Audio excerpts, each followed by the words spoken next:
Voilà.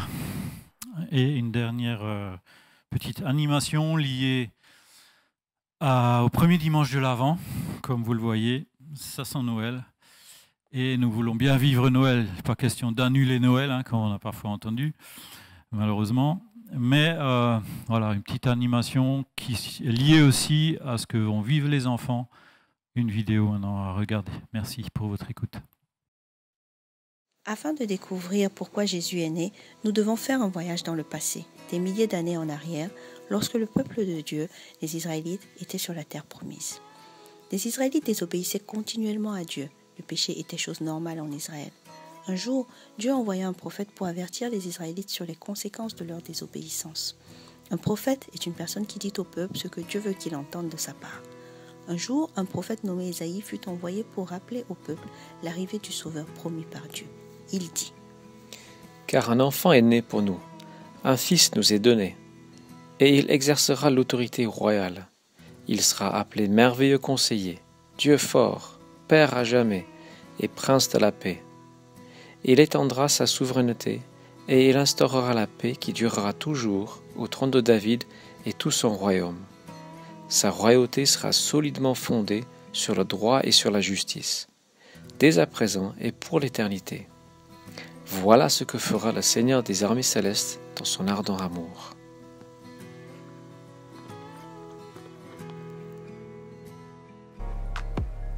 Malgré les avertissements d'Ésaïe, les Israélites ont désobéi à Dieu. Alors, Dieu envoya un autre prophète. Son nom était Michée. Son message aux Israélites était le suivant. Et toi, Bethléem Ephrata, bien que tu sois petite parmi les villes de Juda, de toi il sortira pour moi celui qui régnera sur Israël. Son origine remonte au temps passé, aux jours anciens. Dieu sait que lorsque nous désobéissons à ses règles, c'est nous-mêmes ou les autres que nous blessons. Dieu envoya ses prophètes précisément pour nous éviter cela. Presque tous ces prophètes ont aussi parlé de la venue du Sauveur qui effacerait notre désobéissance et nos péchés. Bien, bonjour. Alors, est-ce que la version en ligne s'est terminée? Ok, bien, bonjour à ceux qui nous suivent sur Internet. Donc, caméra 1, caméra 2.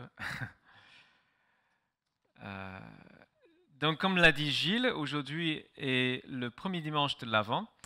Cette petite vidéo rappelait deux promesses de l'Ancien Testament en ce qui concerne le Messie, celui qui devait venir.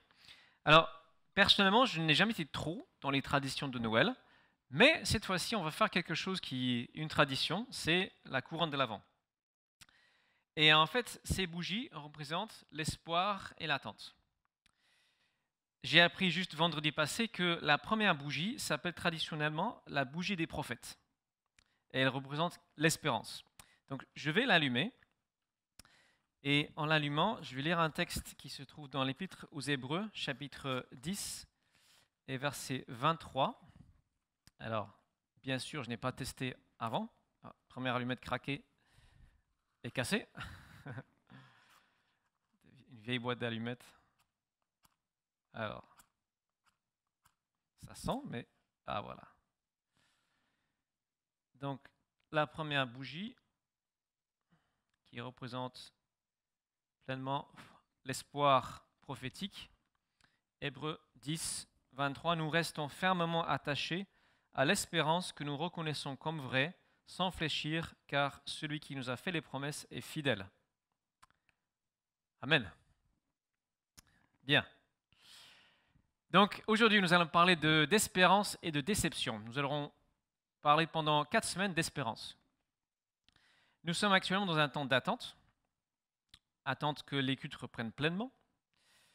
Attente que la vie reprenne un cours plus normal. Attente du vaccin, peut-être pour certains. Pour d'autres, que l'hiver passe au printemps. Pour d'autres, attente et espoir de trouver l'emploi, d'avoir un enfant, de trouver un conjoint, trouver une meilleure situation. Certaines familles espèrent déménager et revenir en France. Si vous êtes là à regarder, on l'espère aussi. Notre vie est pétrie d'espoir et d'attente.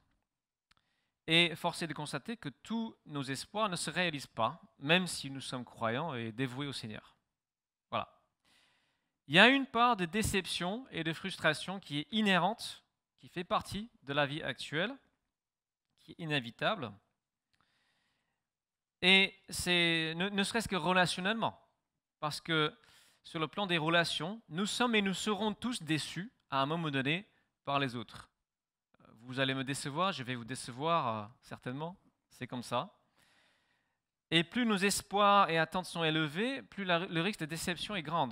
Et c'est pour ça que la vie de couple n'est pas évidente, parce qu'on a des espoirs très élevés, des attentes parfois complètement irréalistes, que l'autre personne comble tous nos besoins, alors que personne n'est en mesure de combler tous nos besoins. Pareil pour les célibataires, dans les amitiés aussi. Et la Bible, bien sûr, est pétrie de cette notion d'espoir et d'attente. Tout l'Ancien Testament est dans l'attente d'un Messie. Alors, je dis tout l'Ancien Testament, tous les textes ne parlent pas d'espérance, mais il y a une bonne partie. Et en fait, si vous regardez les proportions de la Bible, ancien, nouveau, il y a beaucoup plus d'attente que de réalisation. Et même la réalisation, elle n'est pas pleine. Jésus vient, mais on l'attend toujours. Une deuxième fois. On va partir d'un verset qui se trouve dans le livre des Proverbes, chapitre 13, verset 12. Merci Mira pour la correction. Elle m'a corrigé sur la référence. Un espoir différé rend le cœur malade. Un désir exaucé est comme un arbre de vie. Alors, ce n'est pas une promesse, c'est le livre des Proverbes, c'est un livre de constatation et d'observation. C'est comme ça dans la vie, quand on espère quelque chose et ça ne vient pas, ça nous rend malade. Voilà. Donc, question, quel est votre plus grand espoir, votre plus grande espérance? Si vous n'avez pas grandi dans la foi, il est probable qu'elle est très liée à la vie présente. Peut-être que vous soyez en bonne santé, que vous ayez un bon mariage. Je vous invite à lire un deuxième texte qui va nous situer ailleurs. 1 Corinthiens chapitre 15, Paul écrit « Si Christ n'est pas ressuscité, votre foi est une illusion et vous êtes encore sous le poids de vos péchés. De plus, ceux qui sont morts, unis à Christ, sont à jamais perdus. Si c'est seulement pour la vie présente que nous avons mis notre espérance en Christ, nous sommes les plus à plaindre des hommes. » Dans ce chapitre, Paul parle de l'espérance chrétienne de la résurrection, qui est née et qui est totalement liée à la résurrection de Jésus-Christ. C'est un événement historique qui fonde toute notre espérance. Et dans ce chapitre, Paul parle de toutes ces luttes, ces galères, ces naufrages, tout ce qu'il vit en souffrance parce qu'il aime Jésus-Christ et parce qu'il veut le faire connaître. Partout où il passe, il implante des églises et il connaît une opposition farouche, intense, terrible. Pour lui, être disciple de Jésus et espérer juste une amélioration des conditions présentes est une folie, un non-sens. Donc, ce qu'on appelle l'évangile de la prospérité, ça ne marche pas pour lui. Le chrétien voit loin, il voit sa vie, il voit toute sa vie, il vit toute sa vie avec cette perspective de la résurrection, la recréation, l'avènement du monde nouveau et véritable que Jésus-Christ va gouverner. Donc, question numéro 2, est-ce que Paul veut dire que si on est chrétien, on sera forcément malheureux? On va passer par un philosophe, Blaise Pascal. Il a fait un célèbre pari. Est-ce qu'il y en a qui connaissent le pari de Pascal? 2 dans la salle connaissent le pari de Pascal. Alors, il a fait un pari avec le non-croyant. Il part du constat qu'il est heureux en tant que croyant. Moi aussi, je suis heureux comme croyant. Et qu'un non-croyant, si on prend la première colonne, non-croyant, croyant, le non-croyant, il peut tout à fait être heureux maintenant, tout comme le croyant peut être heureux maintenant. Dans le cas où Dieu n'existe pas, les deux sont à égalité, puisqu'en plus, après la mort, il n'y a rien, donc c'est indifférent, ni heureux ni malheureux, il n'y a rien. Donc aucune différence entre le croyant et le non-croyant. Mais il dit, si Dieu existe, regardez, peut-être le non-croyant, il peut être heureux maintenant, mais pour l'éternité, il sera malheureux, parce qu'il sera séparé loin de Dieu, et le croyant sera dans un bonheur intense et éternel. Donc, ne serait-ce que sur le plan logique, devenez croyant, parce que vous êtes gagnant à tous les coups. Alors, c'est peut-être pas ça qui va vous convaincre, mais en tout cas, je trouve que c'est intéressant. Mais il part du principe que le croyant sera heureux maintenant. Et Paul dit qu'il souffre. Eh bien, est-ce que ça va nous rendre heureux ou malheureux d'être croyants? En termes psychologiques, il se trouve, et c'est vérifiable, que les croyants, et en particulier ceux qui sont intégrés et actifs dans une communauté équilibrée, sont plus heureux et vivent plus longtemps que les non-croyants. Ça, c'est établi. Ils ont trouvé une réponse au besoin le plus fondamental de l'être humain, qui est le besoin de sens. Le besoin de savoir que notre vie a une utilité.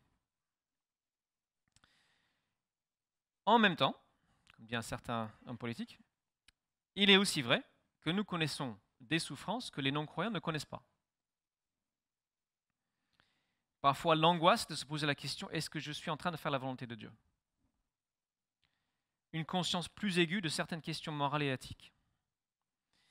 Une difficulté à appliquer certains enseignements de Jésus. Tournez l'autre joue, etc. Aimez vos ennemis, etc. La frustration qu'on peut connaître en vivant à contre-courant de la société, dans bien des domaines. Le domaine de la sexualité notamment, nous sommes très à contre-courant. La douleur de ne pas voir certains de nos proches se convertir, se tourner à Christ, alors que c'est toute notre espérance. Nous sentons avec plus de force que la majeure partie des personnes cette tension entre notre aspiration à une vie meilleure et la réalité présente qui est souvent décevante, très imparfaite. Et si tu ne sens pas cette tension, c'est que tu as un problème. C'est que tu te contentes de trop peu. Depuis des siècles, le cri de l'Église a toujours été « Jusqu'à quand, Seigneur ?» et « Viens bientôt, Seigneur Jésus ». Et l'espérance à long terme a toujours été notre point d'ancrage en tant que croyants. Nous attendons un royaume qui est encore à venir. Il est un peu là, mais pas pleinement. Donc, nous passons à notre... Alors, je n'ai pas annoncé les chapitres. Deuxième chapitre, je vais parler de déception messianique. La déception autour de Jésus-Christ. La venue de Jésus était une grosse déception pour la vaste majorité de ses contemporains. Ils espéraient tellement plus. Les prophéties s'étaient accumulées depuis des siècles. Et en plus, avant la naissance de Jésus, il y a eu une période de 400 ans de silence prophétique. Plus aucun prophète ne parle. On attend. On ne fait qu'attendre. On attend le Messie. Comme on dit, attendu comme le Messie. Et après la mort de Jésus, il y a ce petit épisode dans l'évangile de Luc. 2 disciples sont en chemin vers Emmaüs. Ils sont en train de discuter. Jésus apparaît, mais ils ne le reconnaissent pas tout de suite. Et il dit, mais pourquoi est-ce que vous êtes si tristes? Ils disent, nous espérions que c'était lui qui allait restaurer le royaume à Israël. Parce qu'ils attendaient tous une libération du joug de domination romain. Ils espéraient le rétablissement des frontières de l'époque du grand roi David. Ils espéraient un royaume visible, conquérant, puissant, un âge d'or, prospérité. Ils n'attendaient pas un simple charpentier qui se disait rabbin et guérisseur. Et au lieu de ce royaume puissant et merveilleux, il proposait une façon de vivre qui semblait certes très beau, mais très difficile. Bien sûr, il a convaincu quelques-uns. Jean chapitre 7, nous avons des gens qui discutent autour de Jésus. C'est qui? Certains disent, il a un démon en lui. Il fait tout ça par la puissance du diable. Et d'autres disent, mais verset 31 de ce chapitre, cependant, beaucoup parmi la foule crurent en lui. Quand le Messie viendra, disait-il, accomplira-t-il plus de signes miraculeux que n'en a déjà fait cet homme-là? Est-ce qu'on peut voir mieux en termes de signes miraculeux? Mais la réalité, c'est qu'effectivement, Jésus n'a pas réalisé toutes les prophéties de l'Ancien Testament. Il ne correspondait pas aux attentes parce que ces prophéties devaient se réaliser en 2 temps. Et nous sommes dans cette attente de la deuxième réalisation des promesses. Donc Jésus apporte les prémices dans un premier temps et on attend l'accomplissement final. Et ça me fait penser à cette situation de virus. Nous avons eu au mois de mai-juin une sorte de semi-libération. On était un peu libéré des contraintes, on a pu circuler, acheter. C'était pas comme avant, mais c'était mieux. Et après, deuxième vague est venue. De nouveau confinement, et là on attend la libération totale de toutes ces contraintes que nous connaissons. La fin du virus, comme nous attendons la fin du virus du mal et du péché. définitivement. Ce qui est intéressant, c'est qu'il y a à peu près personne qui veut revenir à une situation exactement pareille à ce qu'on était avant le virus. Les gens disent oui, non, on veut plus de justice sociale, environnementale, etc. Et ça correspond aussi aux attentes du deuxième venu de Jésus-Christ. Et c'est pourquoi Jésus prévient qu'il y aura toutes sortes de faux messies, de faux espoirs, parce que les gens auront du mal à patienter jusqu'à la fin, parce qu'ils vont tellement vouloir espérer une libération du mal actuel, ils vont investir leurs espoirs dans la mauvaise personne. Ils mettront leur espoir dans les hommes. Donc cette espérance est en deux temps. Nous attendons un royaume à venir. Et parfois, dans la vie présente, puisque nous avons déjà un pied dans ce royaume, nous voyons des choses, des miracles, des signes. Et ceci reste exceptionnel. Il reste des signes, un avant-goût des bonnes choses à venir, comme l'apéritif. On n'est qu'à l'apéritif. Le plat principal est encore à venir. C'est une mise en bouche. Nous attendons ce que Paul écrit dans cette lettre aux Corinthiens, ce que l'œil n'a pas vu, l'oreille n'a pas entendu, Dieu a préparé pour ceux qu'il aime. Ce royaume, cette vie nouvelle où nous serons en adéquation totale avec ce que nous pouvons vivre à l'intérieur de notre esprit, notre corps et tout notre être pourra vivre pleinement ce que nous espérons avec le Seigneur. Et j'ai lu l'année dernière un livre intéressant écrit par une certaine Catherine Kuhlman. Je ne sais pas si quelqu'un a entendu parler de cette femme. Ok, encore deux personnes, presque les mêmes. On a les mêmes références là-bas. C'est une dame un peu controversée en fait, parce que c'est peut-être la personne que Dieu a le plus utilisée au XXe siècle pour des guérisons miraculeuses. Alors je dis peut-être parce que certains disent non, d'autres disent oui. Mais en tout cas, ayant lu son livre, j'ai vu qu'elle voulait vraiment être un vaisseau vide pour que la puissance de Dieu puisse passer par elle. Et il y a eu de grandes réunions, de grands rassemblements où des milliers de personnes ont été guéries, apparemment. Ce qui m'a intéressé en fait et frappé, c'est dans ce livre témoignage, elle raconte combien elle pleurait après chaque réunion. Elle avait beau voir des dizaines et des milliers, des centaines de personnes guéries, elle voyait toujours celles qui ne l'étaient pas. Elle disait, Seigneur, aujourd'hui il y avait 50 personnes en fauteuil roulant, tu n'as guéri que 15. Pourquoi ? Tu aurais pu guérir la totalité. Qu'est-ce qu'ils vont penser ceux qui n'ont pas été guéris ? Ils vont faire quoi ? Tellement cette aspiration était forte en elle et cette tension. Elle vit une partie de la réalisation du royaume, mais pas la totalité. Et c'était une vraie cause de souffrance. Et cette femme a beaucoup souffert de cela. Parce que quand on voit des miracles, on en veut encore plus. Parce qu'il y a en nous cette aspiration réelle et légitime à la perfection. Nous aspirons à ce royaume de Dieu à venir de tout notre cœur. Nous devons vivre dans l'incomplétude en attendant la complétude. Et le commandement biblique est de mettre toute notre espérance dans ce royaume à venir.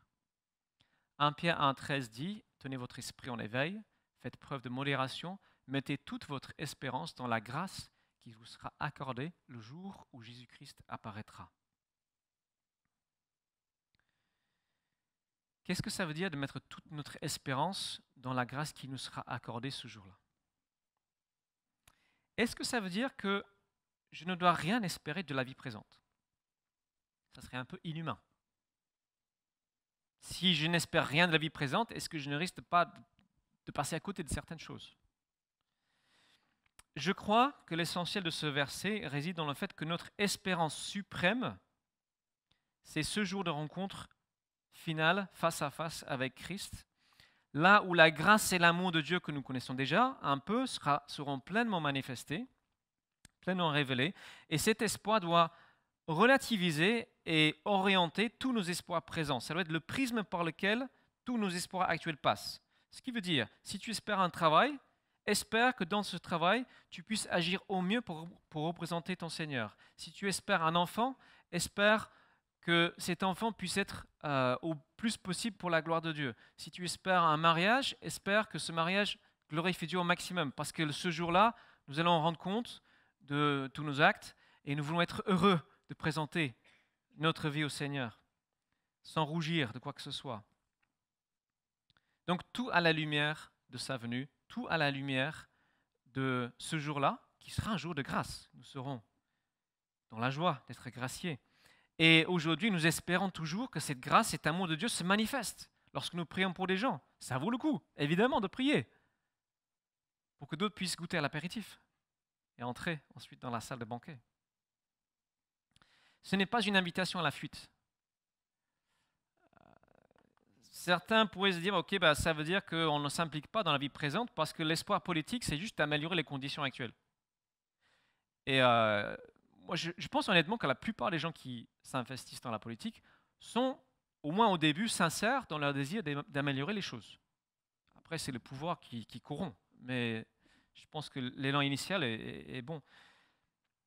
Je crois que si on veut que les gens se rendent compte de notre espérance, ils doivent voir notre façon de vivre. C'est donc parfaitement légitime d'être présent dans tous les domaines de la vie, y compris la politique. Peut-être que nous aurons un penchant plus pour l'engagement social, parce que, vu l'exemple de Jésus, mais tous ces engagements peuvent être vécus en partenariat. Donc on peut vivre notre engagement chrétien en partenariat avec un engagement politique, environnemental, etc.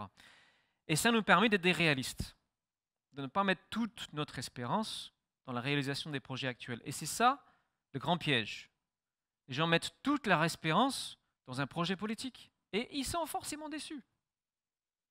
Ils espèrent tel politique sera élu, etc. Et après, ils sont déçus, inévitablement. Ça nous permet d'être des réalistes. Notre véritable espoir est en Dieu et pour cette grâce qui sera révélée, pas dans des idéaux humains ou dans les êtres humains qui vont toujours nous décevoir. Et de même dans nos relations, ça nous permet d'être plus réalistes dans nos attentes et espoirs. Comme dit, nous pouvons avoir des attentes très fortes. Ce n'est pas étonnant, c'est comme ça. Mais parfois trop. Comme dit, parfois dans nos relations amicales ou intimes, nous pouvons espérer que l'autre comble nos besoins pleinement. Et on est déçu. Comme j'ai dit, je vais vous décevoir. Récemment, j'ai discuté avec une dame qui m'a posé une question. Elle a vécu des choses très difficiles. Elle m'a demandé pourquoi. J'ai dit, je ne sais pas. Elle m'a dit, mais tu es pasteur et tu ne sais pas? Ben oui, non, je ne sais pas. Elle était déçue. Bon, après, on a prié ensemble et les choses se sont améliorées, donc ça allait bien, mieux en tout cas. Dans la relation avec Dieu, nous pouvons être déçus. Parce que nous avons des attentes très élevées et ce n'est pas surprenant.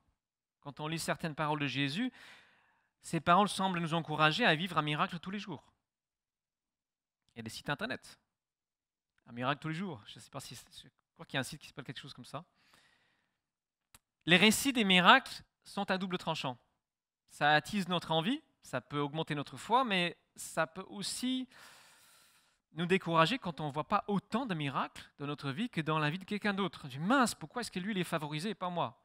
Je me souviens dans mon ancienne église, il y avait une dame qui témoignait tous les 6 mois au moins d'un gros miracle. Un truc, waouh! Et une autre dame que je connaissais bien, je dis, mais c'est pas juste, moi je ne vis pas tout ça. C'est quoi? C'est Dieu, tu ne m'aimes pas. Et en fait, je connaissais les deux dames assez bien. La première, je voyais qu'elle avait vraiment besoin de ces miracles. Vraiment besoin. Et la deuxième, bien sûr, je ne suis pas parfaitement objectif, mais je trouvais que ça n'a pas autant besoin en fait.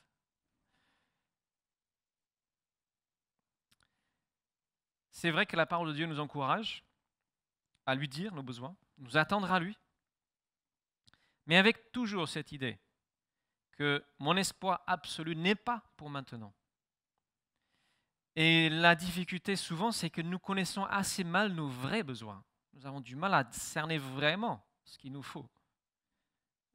C'est pas évident avec le recul.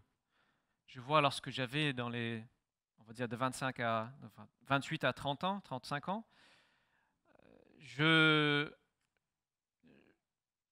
réalise aujourd'hui à quel point j'étais immature dans mes demandes. Il faut absolument que je trouve quelqu'un, une épouse. Combien je voulais contrôler ma vie sans réellement l'offrir encore à Dieu. Parce que je me dis, oh, je l'ai fait une fois, c'est bon. Non, il faut continuellement le faire. Ça, c'est la prière la plus essentielle, offrir notre volonté constamment au Seigneur. 2 questions donc. suis pas la solution à tout ça. Mais une question d'abord pour les croyants, que serait ta vie sans l'éclairage de Dieu, sans l'espérance? Imagine une seconde. Sans cette lumière, cette espérance d'éternité, de résurrection, de bonheur illimité. Et à ceux qui ne sont pas croyants, juste cette question, que serait ta vie si tu pouvais avoir l'assurance absolue que tu auras cette éternité heureuse avec le Seigneur, revoir certains proches, bénéficier de toutes les bénédictions que le Seigneur a pour nous. On arrive au chapitre 5 sur 6, sur cette question de espérance et déception. L'espérance, la passivité, la foi, la maîtrise de soi. L'espérance est liée à la patience, mais quand est-ce que la patience devient la passivité?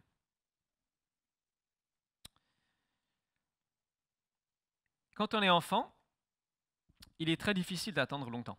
Je vois mon fils à 3 ans, et attendre le chocolat après le repas, c'est très difficile. Très, très difficile, très frustrant. Voilà, comme un enfant de 3 ans. La capacité d'attendre la gratification de nos désirs est une marque de maturité et presque aussi un garant de réussite sociale. Il y a une expérience intéressante qui a été menée par les psychologues sur les enfants, je pense qu'ils avaient 5-6 ans. Ils ont mis ces enfants dans une pièce vide, mais dans la pièce, il y avait une assiette avec un chocolat ou un bonbon, je ne sais plus quoi. Ils ont dit, voilà, tu peux goûter, tu peux manger ce bonbon, ou tu peux attendre 10 minutes, et tu en auras 2. Et après, il filmait l'enfant, c'est assez drôle là, quand tu regardes qui tentait, qui se retient. Très peu ont réussi à attendre 10 minutes. Très très peu. Peut-être 10, 15, 20%, je ne sais plus exactement le chiffre. Et ensuite, ils ont suivi tous ces enfants pendant des années pour voir ce qu'ils devenaient. Et il y avait une correspondance absolument nette entre plus l'enfant arrive à attendre longtemps, plus il était dans la réussite sociale. Les 15%, mettons, qui arrivaient à attendre 10 minutes, c'était clairement ceux qui réussissent le mieux socialement. Très clairement, en enlevant tous les autres facteurs. 2 qualités étaient à l'œuvre ensemble. Ils avaient foi en la parole de l'adulte. Ce qu'il dit est vrai, je peux me fier à cette parole. Et ils avaient la maîtrise de soi. Et ces deux ensemble correspondaient à notre foi et notre espérance. Et c'est tout le contraire de la passivité. C'est une attente très active que ces enfants avaient pour se maîtriser. Donc la capacité de dire « j'attends la récompense » est une véritable force, c'est ça la foi, quelque part.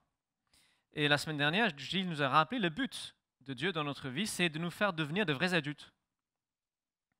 L'adulte spirituel est capable d'attendre la récompense ultime, qui vient tout à la fin de notre vie. Comme dit Habakkuk 2, chapitre 2, verset 4, cité récemment, le juste vivra grâce à la foi, qui se traduit aussi par la fidélité, cette attente fidèle. Et ça m'a fait penser à Hébreux chapitre 11. Il y a une longue liste des héros de la foi. Ils ont accompli des choses fantastiques. Il résume à la fin, grâce à la foi, ils ont remporté la victoire sur les royaumes, exercé la justice, obtenu la réalisation de promesses, fermé la gueule des lions, éteint des feux violents. Ils ont échappé au tranchant de l'épée. Ils étaient remplis de force. Ils se sont montrés vaillants dans les batailles. Ils ont mis en fuite des armées. Des femmes ont vu leur mort ressusciter. Waouh, tout un tas de choses miraculeuses et merveilleuses. Mais l'autre moitié, d'autres, en revanche, ont été torturés. Ils ont refusé d'être délivrés afin d'obtenir ce qui est meilleur, la résurrection. D'autres ont enduré des moqueries, le fouet, des chaînes, la prison. Certains ont été lapidés, d'autres torturés, sciés en deux, mis à mort par l'épée. Ah bah eux, ils n'ont pas vécu les miracles. D'autres ont mené une vie errante, vêtue de peau de mouton ou de chèvre, dénués de tout, persécutés, maltraités. Eux dont le monde n'était pas digne, ils ont erré dans les déserts et sur les montagnes, vivant dans les cavernes et les antres de la terre. Bah où était Dieu alors? Où était Dieu pour eux? Ce sont des héros de la foi.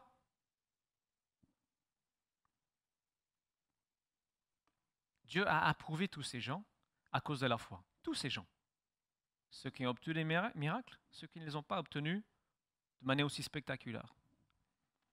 Et pourtant, aucun d'eux n'a reçu ce qu'il leur avait promis. c'est que Dieu avait prévu quelque chose de meilleur pour nous. Il ne devait pas donc parvenir sans nous à la perfection. Nous sommes dans cette imperfection présente. Et ensemble, avec tous les croyants passés, nous allons vivre ce jour-là devant le Seigneur où nous entrerons ensemble dans la perfection. Ce moment où nous posséderons l'objet de nos espoirs. Romains chapitre 8 parle du fait que la création tout entière est unie dans un profond gémissement en espérant la révélation des fils de Dieu, en espérant ce monde nouveau que Dieu a prévu. Et le texte dit, nous sommes sauvés mais en espérance. Voir ce qu'on espère, ce n'est plus espérer. En effet, qui continue à espérer ce qu'il voit? Mais si nous ne voyons pas ce que nous espérons, nous l'attendons avec persévérance. Donc nous sommes appelés à attendre avec persévérance ce que nous espérons.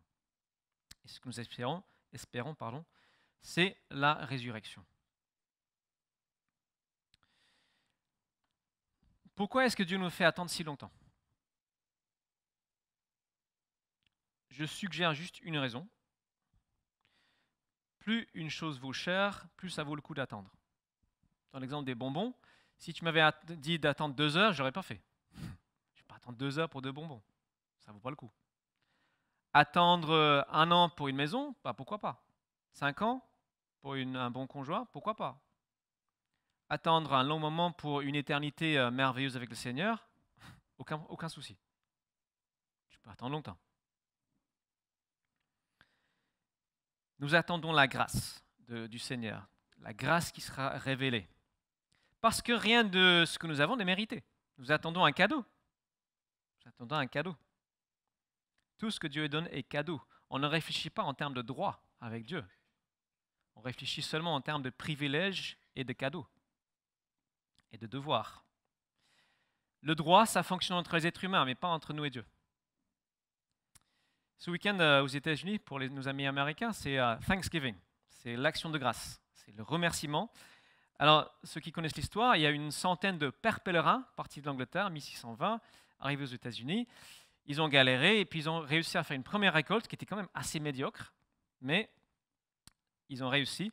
Et en fait, ce qu'on ne sait peut-être pas, c'est que plus de la moitié des gens partis de l'Angleterre étaient morts pendant cette première année. Plus de la moitié. Mais ils étaient quand même dans la reconnaissance. Parce que leur théologie, c'était on remercie Dieu pour tout. On remercie Dieu pour tout. Les moindres petites choses. Donc, le but de Dieu, comme disait, c'est de devenir quelqu'un, devenir adulte. C'est un projet de formation. Et ma dernière petite anecdote que j'ai déjà racontée, mais que j'aime bien, montre la puissance de l'espoir, de l'espérance. Les psychologues disent que le rat est assez proche dans sa psychologie à l'être humain. Parce qu'il vit en société, une société un peu hiérarchisée, avec au moins 2-3 niveaux de hiérarchisation. Et donc l'expérience suivante, ils ont mis des rats dans un grand tonneau rempli d'eau, presque à ras-bord. Ils ont fermé avec un couvercle, dans une pièce noire. Et ils ont chronométré combien de temps les rats pourraient nager avant de se noyer. C'est un peu cruel comme expérience. Et là, en moyenne, c'était 3 minutes. Après, ils ont légèrement ouvert le couvercle, ils ont laissé entrer un petit rayon lumineux, ils ont refait la même chose, temps moyen, 24 heures. Parce qu'en voyant cette lumière, qui est l'espoir de sortir, ils persévéraient. Donc, persévérons dans l'attente. C'est tentant pour un prédicateur de dire, t'inquiète pas, je te garantis que la chose spécifique que tu attends, Dieu va le faire. Je te le promets. Saisis ta promesse, proclame ta victoire, tac, tac, tac. Je ne peux pas faire ça. Ce n'est pas juste. Dieu seul peut le faire. Alors, c'est vrai, je vais bientôt terminer, mais récemment, on m'a posé à peu près la question, mais comment est-ce que je peux espérer la vie pour la vie prochaine si je ne vois rien dans la vie présente? Je ne vois pas de réponse à mes prières. C'est vrai, je comprends et j'ai du mal à concevoir comment est-ce qu'on ne peut jamais voir de réponse à la prière. Je prie pour ces personnes, pour qu'elles puissent voir le Seigneur à l'œuvre aujourd'hui. J'en parlerai dans d'autres messages à venir. Pour le moment, je me contente de citer 2 textes. je ne montre pas à l'écran, mais le premier, c'est ce refrain qui se trouve dans tout le livre des psaumes, car son amour durera toujours. La Bible est une invitation à croire à l'amour de Dieu envers et malgré tout. Et deuxième chose, dire que tu n'es pas la seule personne à te poser cette question. Il y en a d'autres qui se la posent, y compris dans la Bible. Dans le psaume 42-43, il y a comme un refrain aussi, plusieurs fois c'est dit « Pourquoi donc, ô mon âme, es-tu si abattu et gémis-tu sur moi? Mets ton espoir en Dieu. Je le louerai encore, car il est mon sauveur. » C'est un cri vers le Dieu de la vie, le Dieu de la résurrection. Donc, on va terminer.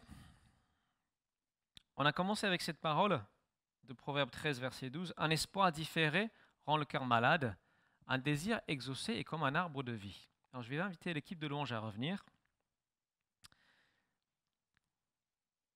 Je n'ai pas mentionné la deuxième moitié du texte. Un désir exaucé est comme un arbre de vie. Cette expression arbre de vie se trouve au dernier chapitre de la Bible, Apocalypse chapitre 22.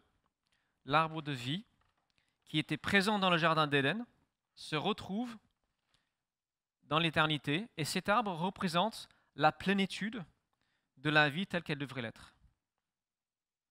On va lire Apocalypse chapitre 22, versets 1 à 4 pour terminer. Finalement, l'ange me montra le fleuve d'eau de la vie, limpide comme du cristal, qui jaillissait du trône de Dieu et de l'agneau. Au milieu de l'avenue de la ville, entre deux bras du fleuve, se trouve l'arbre de vie. Il produit 12 récoltes. Chaque mois, il porte son fruit. Ça, c'est l'abondance totale. Ses feuilles servent à guérir les peuples. Il n'y aura plus aucune malédiction. Le trône de Dieu et de l'agneau sera dans la ville. Ses serviteurs lui rendront un culte. Ils verront sa face et porteront son nom sur leur front. Je m'arrête là, mais on a cet arbre de vie qui représente l'accomplissement de tous nos désirs profonds. Le désir de sécurité, le besoin d'acceptation, le désir et le besoin d'amour, de sens, de but, de beauté, de transcendance, de joie, de plénitude, tout cela sera réalisé. Et Jésus dit, dans ce monde, vous aurez bien des afflictions. Prenez courage, j'ai vaincu le monde. J'inaugure par ma mort et par ma résurrection ce monde nouveau. Je vous donne les prémices.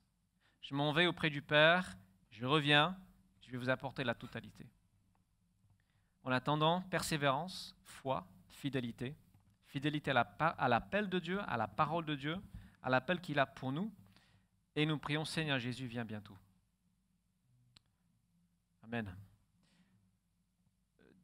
La semaine prochaine, je donnerai une application pratique. Mais pas aujourd'hui, on va juste se réjouir de ces promesses. Seigneur, merci pour tes promesses. Merci parce que nous pouvons faire confiance. C'est la résurrection de Jésus-Christ qui prouve que nous pouvons te faire confiance, parce que tu as déjà commencé cette vie nouvelle. Tu as déjà réalisé la première étape. Tu as déjà pardonné nos péchés. Tu as déjà enlevé, Seigneur, la barrière qui était entre nous.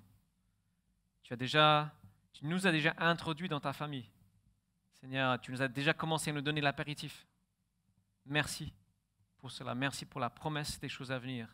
Merci pour la confiance totale que nous pouvons te faire. Et je prie pour chaque personne qui soit derrière son écran ou ici dans la salle, qui puisse se réjouir déjà à l'idée de ce qui vient et vivre sa vie en conséquence. Au nom de Jésus. Amen.